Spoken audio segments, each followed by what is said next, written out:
Hi all. இன்றைக்கி வந்து நம்ம இடியாப்பம் எப்படி பண்ணுறதுன்னு பார்க்க போகிறோம். 2 டம்ளர் அளவில் சாப்பாட்டுக்கு யூஸ் பண்ணுற அதே அரிசியை தான் எடுத்து அது கூடவே வந்து ஒரு அரை டம்ளர் அளவில் பச்சரிசி ரெண்டும் சேர்த்துட்டு நல்லா கழுவிட்டு ஒரு 3 மணி நேரத்துலேருந்து 4 மணி நேரம் ஊற வச்சுக்கிட்டேன். நல்லா மிக்ஸி ஜாரில் போட்டு நல்லா நைஸாக எந்த அளவுக்கு அரைக்க முடியுமோ அந்த அளவுக்கு நல்லா நைஸாக அரைச்சி எடுத்துகிட்டு வந்துட்டு இந்த மாதிரி ஒரு வாணலி அடுப்பில் வச்சு 2 டேபிள் ஸ்பூன் அளவில் தேங்காய் எண்ணெய் அது கூடவே நம்ம அரைச்சி வச்சுருக்க மாவு ரெண்டையும் வந்து ஊற்றிக்கலாம். லோ ஃப்ளேமில் வச்சு ஒரு 5 மினிட்ஸ் இந்த மாதிரி கிண்டுனீங்க அப்படின்னா மாவு நல்லா கட்டியாக வந்துடும்.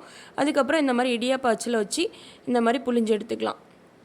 நான் வந்து கன் டைப் இடியாப்ப அச்சு எடுத்திருக்கேன். ஏன் அப்படின்னா அது ரொம்ப ஈஸியாக இருக்கும் புளியறதுக்கும், அதே சமயத்தில் நூடுல்ஸ் மாதிரி கொஞ்சம் பெருசாகவும் கிடைக்கும். அதனால் நம்ம சாப்பாட்டுக்கு பயன்படுத்துகிற அதே அரிசியை நான் வந்து யூஸ் பண்ணியிருக்கிறதுனால இது பார்க்குறதுக்கு பாருங்கள் நல்லா கிளாஸியாக இருக்கும். அதே சமயத்தில் நல்லா நான்ஸ்டிக்கியாகவும் இருக்கும் இந்த இடியாப்பம். நீங்களும் ட்ரை பண்ணி பாருங்கள். நல்லா தண்ணி கொதிச்சதுக்கப்புறம் இந்த புளிஞ்சு வச்சுருக்க இடியாப்பத்தை உள்ளே இறக்குங்க. அதுக்கு முன்னாடி இறக்காதீங்க. 5 to 10 நிமிஷம் ஆனதுக்கப்புறம் நல்லா வெந்துடும். நம்ம எடுத்து இந்த மாதிரி தட்டிக்கலாம். இந்த இடியாப்ப தட்டுலேயும் பார்த்திங்கன்னா தேங்காய் எண்ணெய் லைட்டாக ஸ்ப்ரெட் பண்ணி வச்சுருக்கேன். அதனால் நம்ம வந்து தட்டும்போது ரொம்ப ஈஸியாக அந்த தட்டுலேருந்து தனியாக வந்துடும்.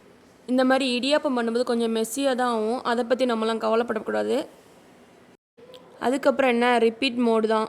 இந்த மாவை யூஸ் பண்ணி பார்த்திங்கன்னா நம்ம வந்து பூரண கொழுக்கட்டை பண்ணலாம். அதே சமயத்தில் நீர் கொழுக்கட்டை, தேங்காய் பால் கொழுக்கட்டை, இந்த மாதிரி நிறைய பேரில் இருக்குது. என்ன கொழுக்கட்டைனாலும் நம்ம ட்ரை பண்ணலாம். அதனால் இடியாப்பம் செஞ்சுட்டு மீதி மாவு இருந்துச்சுன்னா நீங்கள் அந்த மாதிரி கூட ட்ரை பண்ணலாம். இந்த இடியாப்பம் பண்ணும்போது கவனிக்க வேண்டிய விஷயம் என்ன அப்படின்னா, அந்த மாவு வந்து நல்லா நைஸாக அரைக்கணும். முதல்ல அரைக்கும்போது நல்லா நைஸாக அரைக்கணும். நம்பர் 1.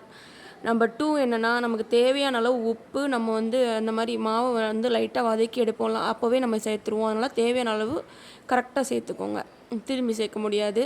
அதே மாதிரி நீங்கள் அதில் வந்து சுகர் போட்டு சாப்பிட போகிறீங்க அப்படின்னா அந்த உப்பு வந்து ரொம்ப கம்மியாக சேர்த்துக்கோங்க. குழம்பு ஊற்றி சாப்பிட போகிறீங்கன்னா கொஞ்சம் தேவையான அளவு சாதத்துக்கு எப்படி சேர்ப்போமோ அதே மாதிரியே சேர்த்துக்கோங்க.